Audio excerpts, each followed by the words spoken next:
Yesterday we started first thing in the morning, had tryouts again, then media, then some stuff with fans, then got on a plane, flew to Atlanta, did SmackDown, got back on the plane, flew here, was at Taker's one-man show last night, got up this morning. I'm here with you guys. Head over to the stadium and watch you, if there was a roof on it, blow the roof off. Yep. No roof is, by the way, is interesting. I'm wondering if it's going to be humid, if the energy is going to be different. Nah, dude. So the one thing, it's funny, like those stadium shows, the energy will be different because there's a slight delay.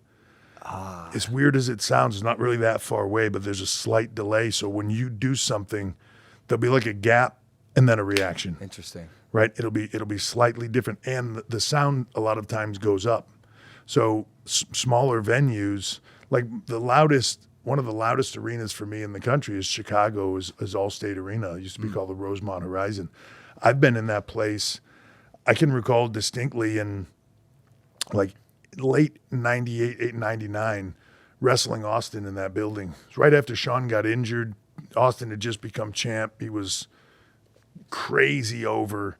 And I can remember laying in that ring, and we'd done about a 40-minute match or 45-minute match, laying in that ring closer than we are and having to scream at each other to communicate. And we just couldn't, and Steve's deaf anyways, but we could not hear each other. It was so incredibly loud.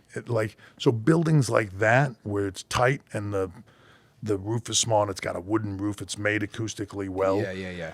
That is it almost vibrates through you, right? Stadiums are different. Yeah. I'm new to this, obviously, and so like there's gonna be an interesting dynamic here because I'm curious, right? As the new guy, and I'm sitting in front of a vet, a legend, and now my boss. But I noticed distinctly how much louder and how much more I could feel the energy just last week at MSG. Yes. Oh my God, so loud. I'm not doing arena or like stadium performances often, but man, Madison Square Garden went nuts, man. Yeah, and I also think that just the fact that you're at the Garden, like adds to it. Yeah, your adrenaline and everything else amplifies, right? So like to me, when you're geeked like that, that's the first time you performed Madison Square Garden. Yeah, and we opened too, Right. with physicality. We were going crazy. Yeah, I know, right? And you blew the roof off the place.